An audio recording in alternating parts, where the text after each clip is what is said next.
Hi, this is Jason from Horrific Nightmares, and welcome to another Wild Eye Wednesday. Now, today I'm going to be taking a look at Amityville Clownhouse. Before I get into my review, I wanted to take the time to thank Wild Eye for sending me this copy to review for you guys. They have an awesome company. They are definitely where it's at with independent horror. I'm going to put the links to their YouTube channel and their official website in the description box below. Definitely check them out. They have an awesome catalog. Okay, Amityville Clownhouse is a 2017 film which runs approximately 74 minutes and was originally titled Evil Never Dies. Now, this is written and directed by Dustin Ferguson, and he was responsible for all of the Meat Hook Massacre movies so far. Amityville Toy Box, which is actually a prequel to this, which I really want to see. And Silent Night, Bloody Night 2 Revival. And apparently he is working on a third one now.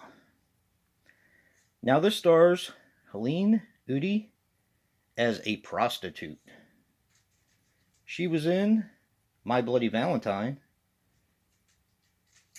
and Death Case. Also, The Dead Zone. This also stars Donna Lee Helsing as a nosy neighbor. As she was in Robo Woman, which also was directed by Dustin Ferguson. I did review that as well. Definitely check that one out.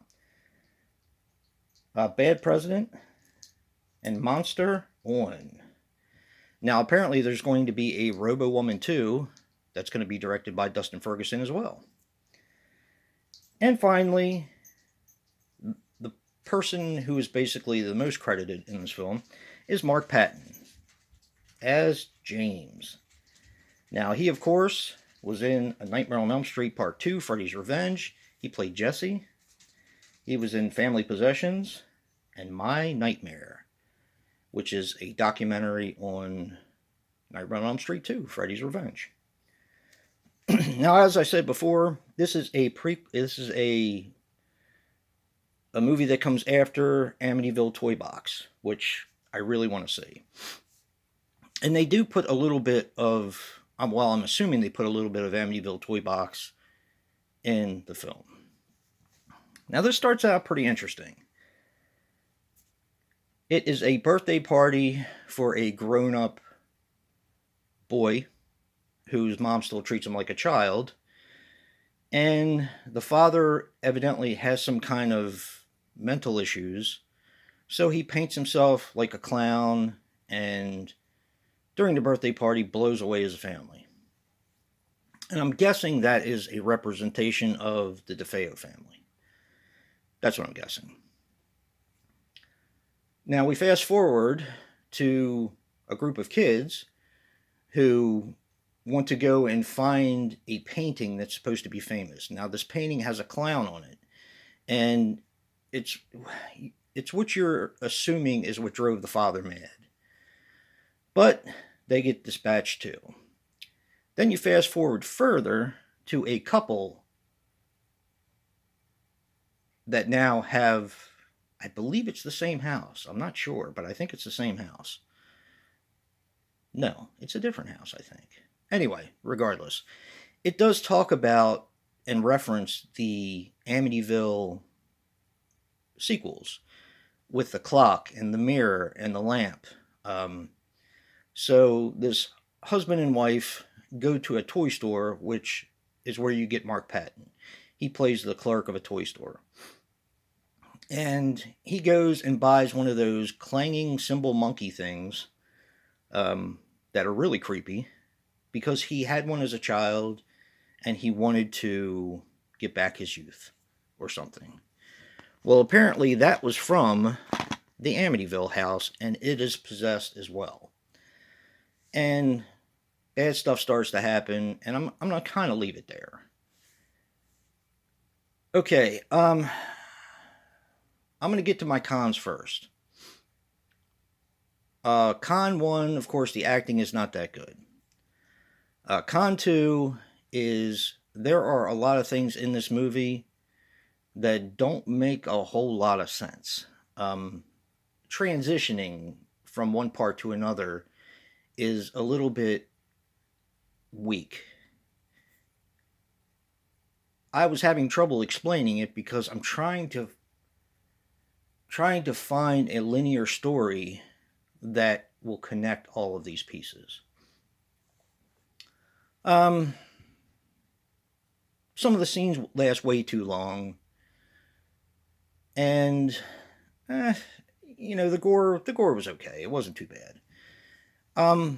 Now with that out of the way, because I'm sure you guys have seen other reviews of this film that completely rip this movie apart, I'm going to get to the good stuff now.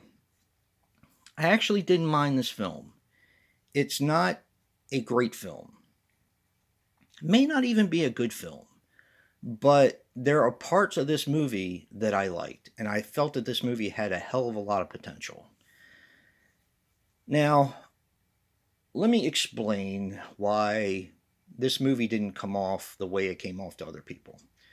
First of all, I know who Dustin Ferguson is, and I've seen quite a few of his films, so I kind of knew what I was getting into going into this. Part two, I watched a lot of other YouTubers' reviews, and I heard what they had to say, so I was kind of prepared for it. They didn't spoil the movie, but I knew what to look for. Oh, another con in this film, and it's a big one, is there is lousy sound in this film. I don't know what they were trying to accomplish, but they did it miserably. And there were parts in it that you could barely hear. So, that's a con as well. But I felt in this messy movie, there were parts that I really did enjoy. I loved the beginning where the father dressed up as the clown and blew his family away, which really doesn't sound good now that I'm saying that out loud. But anyway, I thought that was really neat. I liked the references to all the other Amityville films. I thought that was really cool, and it because I've seen all the other ones, it brought, this film into that fold. I also liked the parts in the toy store where Mark Patton worked. Now, granted, he didn't have the biggest part in this film, but I didn't mind the fact that he wasn't in it that much. I don't know why.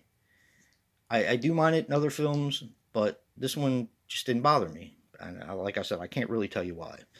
But I thought the toy store was so fun because it was like an antique toy store, almost like a thrift store. And they had stuff in there from all different generations. They had Jaws toys. They had all different kind of stuff. So it was fun for me to look around and see all the different toys that they had in there. I think they had some Rambo figures on the wall. So it was kind of neat. The kills were pretty brutal. There wasn't, I don't think, enough of them. And this film did turn into a bit of a kind of like a police investigation sort of thing, where they were trying to figure out why this was happening and why the husband was doing things or what was making him do certain things. I probably gave away a little too much there, but whatever. The point of this is, I actually didn't think it was that bad. Now, do I recommend it?